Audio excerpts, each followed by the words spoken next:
Bende Mataram. Audiobook, novel silat. Cerita, Hapratikto. Bab 119. Wajah Mayor De Hoop berubah, akan tetapi mendadak ia tertawa terbahak-bahak. Sebagai seorang komandan batalion yang sudah kenyang digodok pengalaman pekerjaannya, sudah barang tentu mengetahui belaka apa yang disembunyikan dalam hati puterinya. Seumpama saja putrinya tadi bangkit lantas menjenguk ruang belakang oleh tegurannya dan kemudian memperlihatkan wajah heran, pastilah dia tak mempunyai alasan untuk bercuriga. Hawa dan angin di sini memang jauh berlainan dengan Jakarta atau daerah pedalaman. Angin di sini datang dan pergi antara tiada dan ada, kata Mayor De Hoop dengan masih tertawa gelak. Memang otakku lagi bermurung sehingga kesan laporan penjahat itu terlalu meresap dalam hati. Betapapun juga Sony kenal watak ayahnya. Ia sudah bisa menebak sebagian. Karena itu diam-diam ia bersyukur atas sikap ayahnya dan menyesali kesembronoan Sangaji. Sekarang telah kuperintahkan agar memperkuat penjagaan, kata Mayor De Hoop. Daerah di sini memang termasuk daerah bergolak. Untung, kita berhasil menangkap salah seorangnya. Orang itu ternyata bandel dan cukup berani serta tabah. Berulang kali kita cecar dengan pertanyaan-pertanyaan, namun masih saja membisu. Baik, biarlah kita hajar dahulu dia sampai mau memberi keterangan yang benar. Kalau tidak, jangan salahkan kita. Dia terpaksa kita lunasi. Apa pikirmu anakku? Tanya dengan suara nyaring. Terhadap siapa saja yang kena tangkap, Sony tak menaruh perhatian. Dengan kesan kosong ia menyahut sembarangan saja. Sebaliknya dalam dirinya sedang merumuskan soal perkawinan dengan Sangaji. Apakah ayah sudah memberi kabar ibu Sangaji? Sony mengalihkan pembicaraan. Semenjak aku melihat, aku telah mengirimkan kabar lewat pos militer. Kau tak usah berkecil hati. Aku tanggung 1 tahun lagi, aku bakal memperoleh cucu. Wajah Sony berubah hebat. Pipinya lantas saja menjadi merah dadu.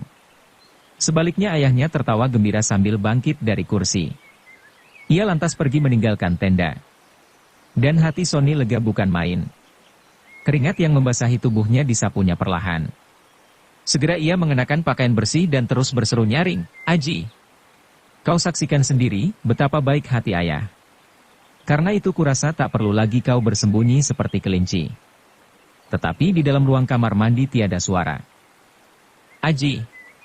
Ayah sudah pergi, kata Sony dengan tertawa. Kau mandilah dahulu. Apakah airnya cukup?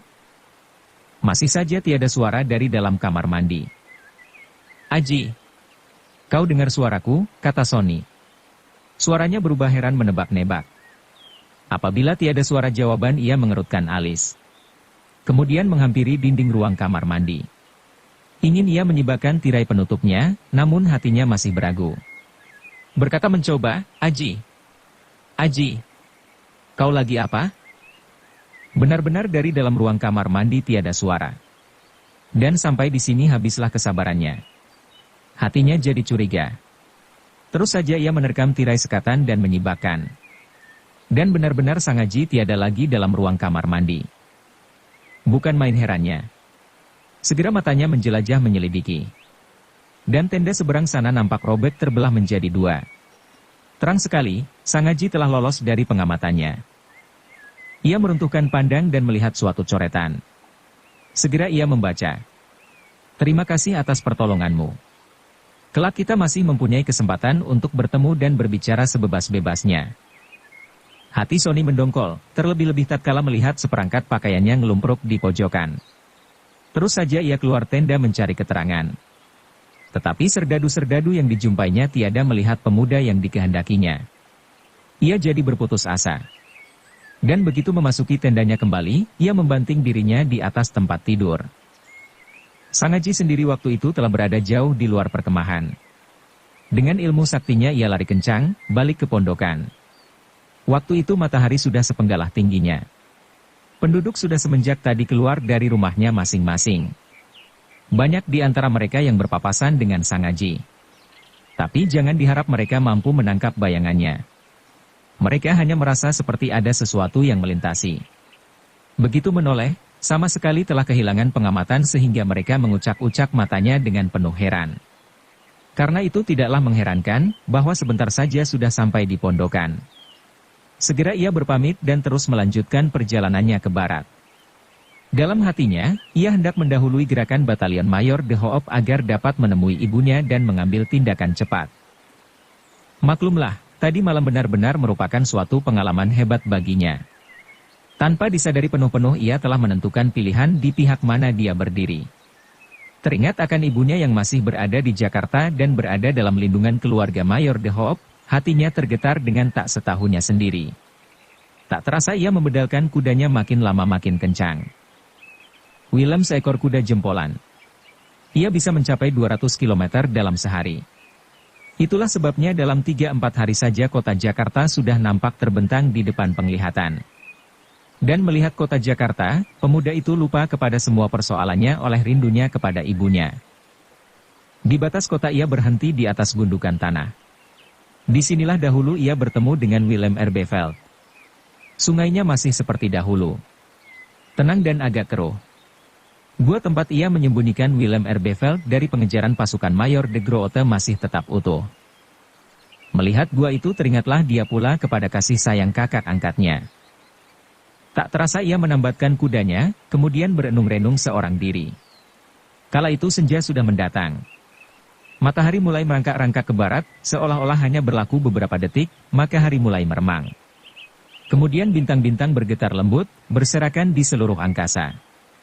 Seluruh alam mulai pula menceritakan pengalamannya masing-masing. 2 tahun meninggalkan kota Jakarta, alangkah banyak peristiwa-peristiwa yang dialami pemuda itu. Ia kini bukan lagi Sangaji 2 tahun yang lalu. Sebaliknya tumbuh menjadi seorang pemuda gagah perkasa dan sakti di kolong dunia. Hanya saja persoalan-persoalan yang dihadapi amat rumit. Tiba-tiba ia tersadar dari lamunannya, bahwa keinginan untuk segera menemui ibunya membuat Sangaji tergesa-gesa menghampiri kudanya, kota Jakarta sudah kelihatan berada di depan. Hati Sangaji makin berdebar-debar. Willem membawanya lari menuju ke Jakarta. Di pangkuan Bunda. Tidaklah perlu diceritakan berkepanjangan betapa mengharukan pertemuan itu. Rukmini lantas saja memeluk Sangaji erat-erat.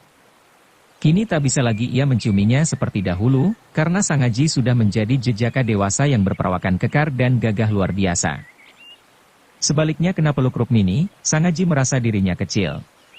Di luar kemauannya sendiri, terbersitlah rasa kekanak-kanakannya.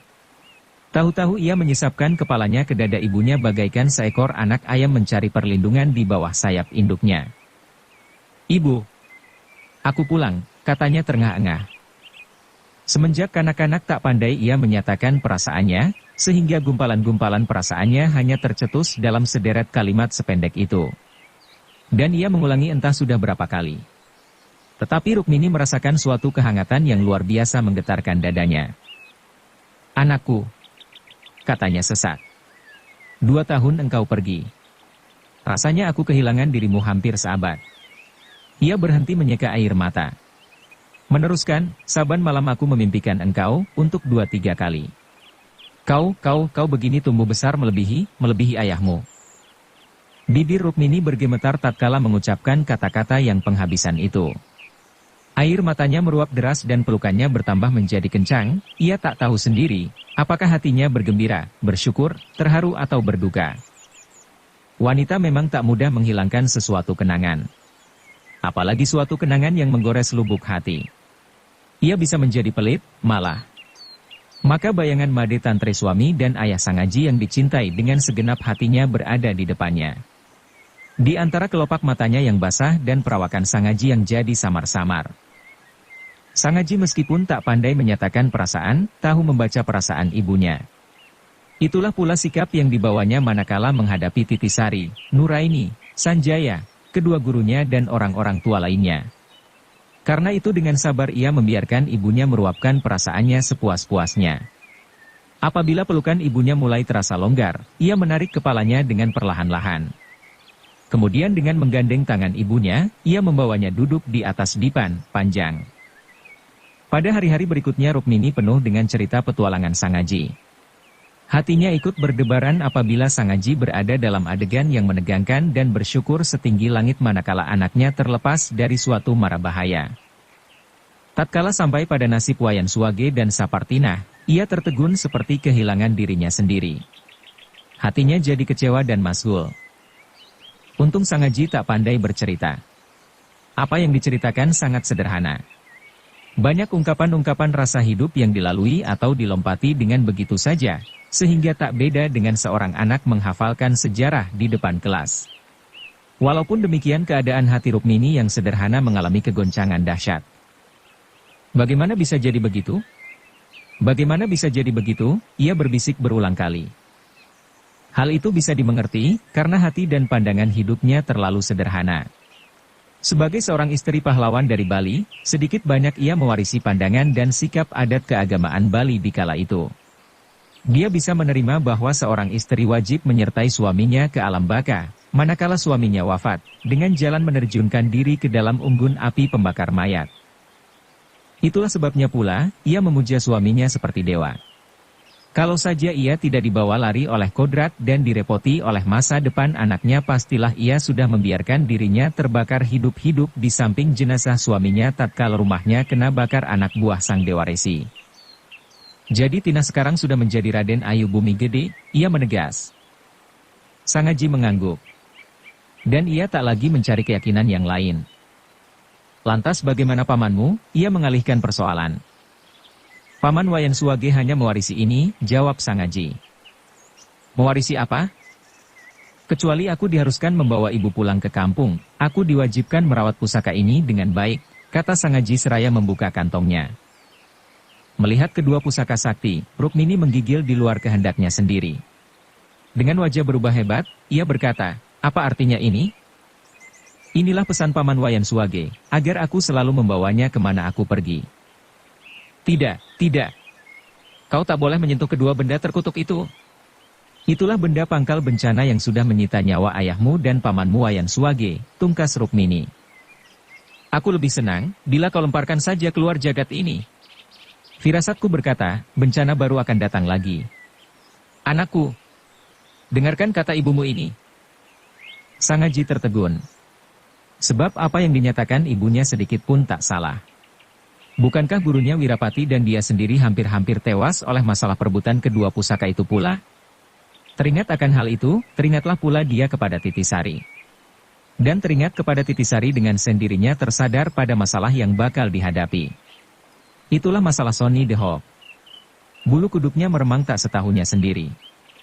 Apa inilah bencana baru yang diramalkan ibunya? Pada dewasa itu, ucapan rasa yang meletup dari perbendaharaan seorang ibu hampir sama tuahnya dengan sabda gaib sendiri. Maka dengan hati-hati Sangaji berkata, ya, Bu. Tetapi kedua pusaka ini meskipun sudah diwariskan Paman Wayan Suwage kepadaku sesungguhnya bukan milikku penuh-penuh. Bukankah yang satu tetap menjadi milik dan haknya Dinda Sanjaya? Malah dengan tak sengaja aku sudah membaca dan mewarisi ilmu sakti dari guratan keris Kiai Tunggul Manik. Karena itu, biarlah kuserahkan semuanya kepadanya. Seumpama pusaka Bende Mataram ini sebagai alat pembayaran atas kelancanganku. Manakala Dinda Sanjaya menyetujui anjuran ibu, biarlah dia yang membuangnya. Sebaliknya bila dia ingin memiliki, semenjak itu bukankah aku tak tahu menahu lagi? Dengan demikian, berarti aku tahu berterima kasih. Sebab sesungguhnya, pusaka sakti ini sudah ikut menyumbangkan suatu saham besar dalam diriku. Setelah berkata demikian, dengan singkat Sangaji mengisahkan riwayat penemuan garit-garit, rahasia yang terdapat pada keris Kiai Tunggul Manik. Sedangkan garis-garis rahasia yang berada pada pusaka Bende Mataram sama sekali belum diketahui. Mendengar ujar Sangaji, Rukmini mengeluh. Benar-benar ia tak beragu lagi menyatakan firasatnya. Katanya, anakku kalau sifat bendanya saja sudah bisa menerbitkan bencana apalagi isinya. Dan engkau apa sebab sudah mereguk isinya? Sekarang apa yang harus ibu lakukan? Ah, bencana. Bencana. Sederhana pengucapan Rukmini. Tetapi justru oleh kesederhanaan itu terasa sekali betapa dahsyat pengaruhnya. Tak terasa wajah Sangaji berubah hebat. Dia merasa diri seolah-olah bencana itu sudah mulai bekerja. Itulah masalah Sony the Hawk. Teringat hal itu terloncatlah perkataannya. Ibu sebenarnya aku sendiri tiada bernafsu untuk mempelajari rahasianya. Begini. Ia menceritakan kembali pengalamannya selama di Benteng Batu. Kemudian mengesankan, dan Titisari meyakinkan aku agar aku mempelajarinya. Katanya itulah satu-satunya jalan kalau aku ingin menuntut dendam ayah. Tahukah ibu siapakah pembunuh ayah dahulu? Dialah suami Bibi Sapartinah sekarang. Pangeran Bumi Gede. Kau berkata apa? Suami Sapartinah, Tungkas Rukmini. Itulah pembunuh ayah. Dialah suami Bibi dan ayah angkat Dinda Sanjaya, sahut Sangaji. Rukmini terpaku seperti kena pukau. Ia tak berkata sepatah kata, tapi wajahnya menjadi pucat. Perlahan-lahan ia menundukkan kepala. Dan lama ia berdiam diri. Tatkala menegakkan pandang lagi, wajahnya kian menjadi pucat. Hebat penanggungan Rukmini. Semenjak suaminya terbunuh, tak dapat ia melupakan wajah dan perawakan pembunuh itu meski sedikit pun. Setiap kali ia mengesankan dan meresapkan lagu balas dendam ke dalam sanubari anaknya. Di luar dugaan, ternyata pembunuh itu kini menjadi suami Sapartinah. Mustahil. Mustahil, ia berkomat kamit. Masakan Tina sudi menerima cinta kasih musuh besarnya? Ah, mustahil. Mustahil. Rukmini jadi kebingungan seperti seorang kehilangan tiang agungnya dengan tiba-tiba. Setiap kali mulutnya melepaskan kata-kata mustahil, telinganya menjadi pengang sehingga ia merasa akan jatuh pingsan. Sudah barang tentu keadaan Rukmini tidak terluput dari pengamatan Sangaji. Pemuda itu menjadi resah berbareng gugup. Segera ia memeluk ibunya dan terus menyalurkan hawa murninya. Kemudian ia mencoba mengalihkan pembicaraan. Ibu, tadi aku menyinggung nama Titisari, bukan? Biarlah kukabarkan siapa dia sebenarnya. Dengan sekuasa-kuasanya ia mewartakan diri Titisari, betapa gadis itu sering menolongnya. Ia mulai mengisahkan riwayat perkenalannya di Cirebon sampai peristiwa di Benteng Kuna. Namun tidak menyinggung tentang hubungan yang sesungguhnya, karena khawatir akan menambah kesusahan ibunya. Di luar dugaan ibunya tiada menaruh perhatian seperti yang dikehendaki. Bahkan seolah-olah tidak mendengarkan. Pada suatu saat Rukmini merenungi, kemudian memotong pembicaraan dengan tiba-tiba. Aji, apakah engkau sudah melaksanakan tugas ayahmu? Sangaji kaget mendengar pertanyaan itu, meskipun semenjak meninggalkan padepokan Gunung Damar sudah mempersiapkan jawabannya. Dilihatnya wajah pucat lesi. Bibirnya bergemetaran. Dan suatu warna kehijau-hijauan mulai memasuki kedua pipi dan dahinya. Seperti kena pandang suatu kekuatan gaib, Sangaji meruntuhkan kepalanya. Dalam kebimbangannya timbullah suatu keputusan yang menyakitkan hatinya. Ia harus mengakui dirinya tak becus melaksanakan tugas suci. Meskipun kejadian itu bertalian dengan peristiwa Sony de Hoop yang mengharuskannya cepat-cepat balik pulang ke Jakarta karena sudah melampaui batas waktu. Ayah Dinda Sanjaya sangat mulia, katanya hati-hati. Ia berwibawa pula dan memiliki laskar melebihi jumlah kompeni. Aji, engkau sudah melaksanakan tugas ayahmu, potong Rukmini. Aku. Sangaji tergagap-gagap. Ibu anakmu ini tiada mempunyai daya guna. Jadi belum, potong Rukmini lagi. Tak kuasa lagi Sangaji melepaskan kata-kata. Hatinya sangat pedih. 2 tahun yang lalu ia berangkat meninggalkan kota Batavia, Jakarta, dengan maksud menuntut dendam. Ternyata hasilnya nihil. Bukankah masa bepergian yang sia-sia belaka? Memikir demikian hampir saja ia benci kepada dirinya sendiri. Rukmini tak perlu menunggu ketegasannya lagi. Melihat Sangaji sudahlah dia bisa menebak 9 bagian. Jadi belum? Syukurlah. Oh Tuhan yang Maha Besar, katanya setengah memekik. Setelah berkata demikian benar-benar kini ia jatuh pingsan. Tak tahu Sangaji, apakah sebenarnya yang berkecamuk dalam dada Rukmini. Ia melihat ibunya kehilangan kesadarannya. Ia kaget berbareng heran. Pendengarannya yang tajam menangkap bunyi kata, syukur.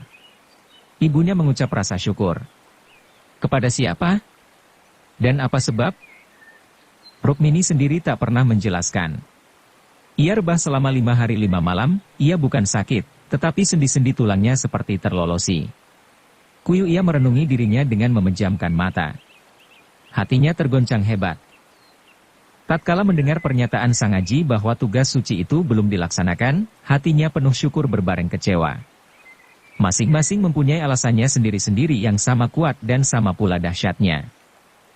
15 tahun lamanya ia dibakar dendam. Dan tiap orang tahu makin diri merasa lemah makin besar gelora pembalasan dendam. Tiba-tiba kini ia tak bisa lagi melaksanakan angan itu, yang dipandangnya sebagai tugas suci demi arwah suaminya. Itulah disebabkan, karena pembunuh terkutuk itu sudah menjadi suami Sapartinah. Dan ini merupakan suatu pukulan hebat baginya.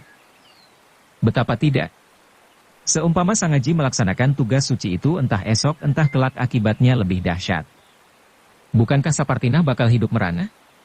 Dia sendiri oleh kemurahan Tuhan mendapat perlindungan Mayor de Hoop. Sebaliknya, siapakah yang bakal merawat sisa hidup Sapartinah? Rukmini perempuan yang berhati sederhana itu tak bisa membayangkan dan tak bakal memperoleh suatu gambaran, bahwa andai kata Sapartinah betul-betul sudah jadi janda akan mendapat pasarannya sendiri. Sebab Sapartinah sekarang bukanlah Sapartinah yang dahulu. Meskipun masih berhati mulia, tetapi sudah bertambah molek, ia seumpama sekuntum bunga di padang belantara sudah terangkat di atas pot porselen dan berada di tengah ruang yang serba bersih serta mentereng. Tubuhnya yang molek terawat baik dan tumbuh kian subur. Tidak sembarang orang dapat menghampiri. Karena kini sudah berhak menyematkan tataran Raden Ayu, tak ubah putri seorang pangeran. Maka tidaklah mengherankan, bahwa dia bisa menggoyahkan langit dan bumi jantung pangeran-pangeran lainnya. Diam-diam mereka mulai menaksir-naksir. Karena itu sekiranya Raden Ayu Sapartinah benar-benar menjadi janda tidaklah usah dia mengenakan pakaian berkabung lebih dari 3 bulan. Asalkan berkenan saja, siapa saja bersedia menjadi hambanya. Di atas pembaringan, Rukmini mencoba berpikir perlahan-lahan. Mengeluh sering, Made Tantre. Aku gagal. Engkau pasti menanggung duka abadi. Dan teringat penanggungan suaminya di alam baka, ia menggigil tak setahunya sendiri. Rukmini percaya akan hal itu. Arwah-arwah di alam baka berperasaan dan hidup seperti di alam ramai. Berduka dan bersyukur. Bersedih dan bergembira. Dan kegagalan ini semua, bukankah suatu malapetaka terkutuk? Diam-diam ia mulai meruntuhkan kesalahan ini kepada 2 benda sakti yang kini dibawa-bawa Sang Aji. Itulah bibit bencana yang tidak hanya menghancurkan kesejahteraan keluarganya di dunia saja tapi sampai pun menjamah di alam baka. Alangkah terkutuk. Ancaman hebat yang bersembunyi di balik kedua pusaka sakti itu, bagi Rukmini bukan merupakan cerita tahayul belaka. Sebentar atau lama pasti terjadi. Ia yakin seyakin-yakinnya. Soalnya sekarang, apa yang harus dilakukan? Pada hari yang ke-6 ia mulai melampaui masa krisis. Ruang benaknya lambat laun jadi bersih. Ia mulai bisa berpikir. Perasaannya pun mau pula meraba hatinya yang tidak lagi sekeruh kemarin. Teringatlah dia, Sang Aji baru saja pulang dari perantauan. Anak itu tak pandai memasak. Siapa yang merawatnya selama ini? Oleh besarnya cinta kasih ia sampai tak memasukkan dirinya dalam persoalan itu. Ia mencoba menguasai diri. Tertatih-tatih ia bangkit. Tatkala melemparkan pandang ke tepi pembaringan, ia heran. Sebuah kursi berada di dekatnya. Dan di atasnya pun nampak sebuah niru penuh makanan. Di sisinya berdiri sebuah gelas panjang berisi susu sapi segar. Dalam keheranannya ia melemparkan pandang ke pintu. Sang Aji sudah berada di tempat itu. Ibu sudah bangun. Apakah ibu membutuhkan sesuatu? Biarlah aku yang mengambilnya, katanya girang. Dengan cekatan Sang Aji menyambar niru dan duduk di tepi tempat tidur. Sudah 5 hari Rukmini berbaring dengan memejamkan mata. Selama itu, tiada kemasukan sebutir nasi atau air seteguk pun. Sekarang Rukmini sudah bisa duduk. Keruan saja hati pemuda itu girang bukan kepalang. Ia mengira ibunya perlu menelan nasi atau seteguk air. Karena itu segera ia hendak meladeni. Rukmini tersenyum lemah seraya menggeleng kepala. Katanya, masakan ibu membutuhkan pelayananmu? Tapi ibu belum. Nanti ibu akan mengambil sendiri. Kau tak usah cemas. Ibu sudah sehat kembali, meskipun agak pusing. Kalau begitu biarlah ibu berbaring dan aku akan menyuapi. Rukmini tertawa lemah. Katanya, kau dahulu, aku yang menyuapi makanmu. Sekarang engkau sudah begitu dewasa, tapi masih ingin aku menyuapimu untuk pada hari esok, lusa dan selama-lamanya. Ah! Ibu, hati Sang Aji tergetar. Ia meletakkan niru dan terus memeluk ibunya. Ah! Jangan kencang-kencang, Rukmini menyanggah. Senang Sangaji mendengar sanggahan itu. Itulah suatu tanda bahwa hati ibunya sudah menjadi ringan. Ia tetap memeluknya. Terasa dalam hati alangkah lemah. Ia jadi terharu. Dalam keharuannya terlintaslah bayangan Ibu Sanjaya yang montok, padat dan subur. Dibandingkan dengan keadaan ibunya, sangatlah jauh berlainan. Dan ia jadi bertambah terharu. Sangaji kini sudah bukan Sangaji 2 tahun yang lalu. Ia sudah melihat dunia. Secara wajar sudah pandai mengadakan perbandingan. Ibu, aku selalu membuatmu susah, dan membuat ibu kecewa, sampai ibu tidak bergerak selama 5 hari 5 malam. 5 hari 5 malam? Rukmini tercengang. Nah, ibu sampai pula tak percaya sendiri. Sekarang waktu apa? Cobalah buka jendela, tungkas Rukmini. Sangaji bergegas membuka jendela. Suatu cahaya cerah menusuk dalam kamar. Dan dengan melindungi suatu kesilauan, Rukmini berseru. Masya Allah. Pagi hari? Ya. Pagi hari yang ke-6. Rukmini mengeluh. Dengan pandang haru ia menatap wajah anaknya. Berkata, dan selama itu engkau di mana? Merawat Willem dan menjenguk ibu, sahut Sangaji sederhana. Willem? Oh, Willem kudamu, Rukmini tertawa dan berkata lagi, kau sudah bertemu dengan kakakmu Willem. Sangaji menggelengkan kepala. Kenapa? Bukankah ibu sedang sakit? Lagi pula ia sedang berdinas keluar kota. Oh begitu? Biasanya setiap 2 kali 1 minggu dia datang kemari. Ia berhenti sejenak. Jadi selama 5 hari engkau tak bepergian pula? Lantas bagaimana makan minummu? Sangaji kembali duduk di samping ibunya seraya menyahut. Selama ibu berbaring, Sonlah yang menyediakan makan minum, untukku dan untuk ibu. Sony? Dia datang kemari? Tidak, dia hanya utusan. Barangkali ia merasa diri akan mengganggu kita berdua. Bukankah masa perantauan selama 2 tahun cukup panjang untuk diceritakan kembali? Katanya lewat utusannya. Ah, Sony yang baik. Mendengar ibu sakit, ia mengirimkan seorang tabib. Sangaji menambahi. Menurut tabib, ibu tidak sakit. Apabila masa istirahat sudah cukup, ibu akan sehat kembali. Hak, benar juga. Sony yang baik, kata Rukmini lagi. Kau beruntung anakku, mendapat seorang istri yang baik. Karena itu makin tebal keputusanku, aku akan menyuapimu untuk selama-lamanya. Dengan begitu, tak usahlah engkau bersusah payah mematuhi pesan pamanmu Wayan Suwage untuk membawa ibu pulang ke kampung halaman. Mendengar ujar Rukmini berubahlah wajah Sangaji. Cepat-cepat pemuda itu melemparkan pandang ke jendela. Dengan demikian Rukmini tak mengetahui kesan wajahnya. Aji, coba tolong ibu berdiri. 5 hari tak melihat dapur, rasanya begini lama, kata Rukmini. Dengan berdiam diri Sangaji menolong ibunya turun dari tempat tidur. Malam itu Sangaji resah di atas tempat tidurnya. Ia bersyukur, ibunya sudah nampak sehat kembali. Tetapi teringat ucapannya mengenai Sony de Hoop, hatinya berdegup. Ia rebah terlentang merenungi atap, sambil mencoba memecahkan soal itu. Celaka betapa ibu mengerti persoalan hatiku. Sony seolah-olah sudah ditetapkan menjadi isteriku. Dan biasanya ibu tidak mengharapkan sanggahan. Teringat cara berpisahnya dengan Titisari di Cirebon, hatinya sakit. Kemana dia pergi? Mustahil dia pulang ke Karimun Jawa. Ia kenal watak Titisari seperti bagian dari tubuhnya sendiri. Adatnya keras, liar dan mau menang sendiri. Tetapi anehnya justru warisan watak ayahnya itulah yang menambat hatinya. Ia merasa diri seakan-akan wajib menyertainya barang kemana dia pergi, bagaikan bingkai dengan lukisannya. Tanpa dia di sampingnya, pastilah Titisari bisa berbuat sesuatu yang tak diharapkan. Semakin dipikir, Sangaji makin menjadi khawatir. Dan rasa ingin tidur tiada sama sekali.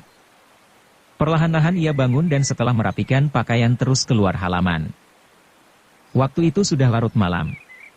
Kota dalam keadaan sunyi senyap. Di atas bintang bergetar lembut dan bulan sipit tertutup awan.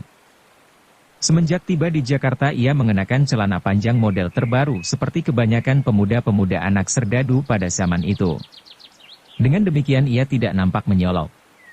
Seperti diketahui, rumah ibunya kini pindah di kompleks militer, semenjak ia merantau ke Jawa Tengah. Sesudah melalui penjagaan, ia memasuki bagian pinggir kota. Ia menuju ke suatu gundukan tanah. Di sana ia hendak duduk menghempaskan diri sambil melepaskan penglihatan ke tengah alam tiada berintang. Tiba-tiba pendengarannya yang tajam menangkap suatu pembicaraan dari balik unggun batu. Segera ia melesat menghampiri dengan tak usah khawatir akan diketahui. Ilmu saktinya kini berada di atas 7 pendekar sakti. Kalau Gagak Seta dahulu bisa mempermainkan dirinya, seperti siluman di sekitar makam Imogiri, apalagi kemampuannya kini. Meskipun setan sendiri belum tentu bisa mendengar kehadirannya. Kosim, ujar seseorang. Gusti Amat memerintahkan kita berdua menunggu utusannya di unggun batu ini. Kau tahu apa sebabnya? Kau seperti bisa menebak suara hatiku. Semenjak tadi aku ingin memperoleh keterangan darimu. Baik. Kau tahu pula apa sebab unggun batu ini bernama Rababatapa? Toha kau jangan main teka-teki. Aku orang Udik dari Banten, masakan tahu perkara batu peninggalan segala, kata Kosim setengah menyesali. Tetapi Toha tidak segera memberi keterangan. Ia berbicara memutar, Gusti Amat memang manusia luar biasa. Sekiranya aku memiliki kepandaian seperti dia, akan kulabrak kompeni Belanda seorang diri. Mengapa? Karena dia memiliki suatu karunia alam yang jarang dimiliki seseorang. Barangkali nama unggun batu Rababatapa adalah nama samarannya. Kau pernah bertemu muka dengan beliau? Belum. Aku hanya mendengar kabar tentang perawakannya. Sedang tetapi gesit. Benar. Itulah beliau, sahut Toha. Kompeni boleh mengerahkan seluruh kekuatannya untuk mencari dia. Tetapi aku berani bertaruh, sampai cucunya beruban takkan mampu. Kau percaya tidak? Kalau tidak sedari dulu percaya, masakan aku sudi mengabdikan diri, tungkas Kosim. Tetapi tolong terangkan apa sebab unggun batu ini bernama Rababatapa? Itulah singkatan nama dari Ratu Boang dan Kiai Tapa, kata Toha dengan suara bangga. Itulah pemimpin pemberontakan Banten. Dan Kiai Tapa adalah gurunya. Menurut kata orang, kerajaan Banten semenjak kemasukan Janda Serdadu, menjadi kerajaan boneka. Hidup tidak mati pun tidak. Kau maksudkan permaisuri Ratu Fatimah, potong Kosim. Siapa lagi kalau bukan dia? Bukankah Ratu Fatimah bekas istri Letnan VOC? Nah, dengan ilmu iblisnya dia berhasil memikat hati Sultan. Setelah Sultan mabuk dia minta bantuan kompeni agar Sultan diasingkan dengan dalih mengadakan permusuhan dengan pihak Belanda. Terang ini suatu fitnah. Maksud sebenarnya, hendak menyembunyikan perbuatan mesumnya dengan menantunya sendiri. Sepak terjangnya memang mengherankan orang, potong Kosim dengan suara masgul. Yang saya herankan, apa sebab Narapraja tiada mengadakan suatu pembelaan? Ratu Fatimah adalah anak setan. Kau tahu, sahut Toha cepat. Semenjak ia mengerti Sultan menjadi anjingnya mulailah dia berbisik-bisik bahwa Sultan sesungguhnya mempunyai penyakit gila. Tentu saja untuk menguatkan fitnah itu, ia sudah mempersiapkan bukti-bukti lengkap. Dia menyarankan bahwa demi kesejahteraan negara, sebaiknya menantu Sultan dilantik menjadi Sultan. Entah bagaimana sebabnya, saran itu diterima. Dan setelah Sultan tua ditendang ke luar negeri dan Sultan baru naik tahta, sekaligus dia menjadi malaikat perempuan. Sebab dengan begitu, bukankah dia lantas menjadi penguasa tunggal tanpa tandingan? Dari Sultan tua dia berhak menerima warisan sebagai permaisuri Syah. Dan dari menantunya yang kelak menjadi suaminya pula, menerima kekuasaan penuh. Sebab si menantu selain merasakan manisnya madu, merasa pula berhutang budi kepadanya. Bukankah tahta kerajaan datang dari dia? Kemudian muncullah Ratu Bagus Boang. Ya, Ratu Bagus Boang. Tak lagi mencari keyakinan yang lain. Hanya sayang, kini tiada kabar beritanya lagi. Kau salah, tungkas Toha dengan suara bergelora. Kau pendekar dari Banten, masakan tak pernah mengenal pemimpin besarmu? Itulah sebabnya, karena aku orang Udik, sahut Kosim dengan mengeluh. Dia agak menyesali diri. Kemudian meninggikan suara, apakah engkau mempunyai rejeki besar untuk mengenal beliau? Kalau engkau saja tidak pernah mengenal, apalagi aku orang Sunda Kelapa. Jika demikian apakah alasanmu menyalahkan aku?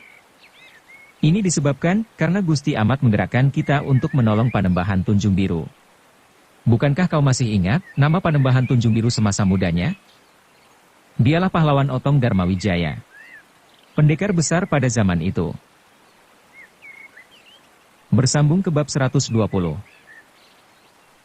Dukung kami dengan subscribe, follow, like, komen dan share. Terima kasih.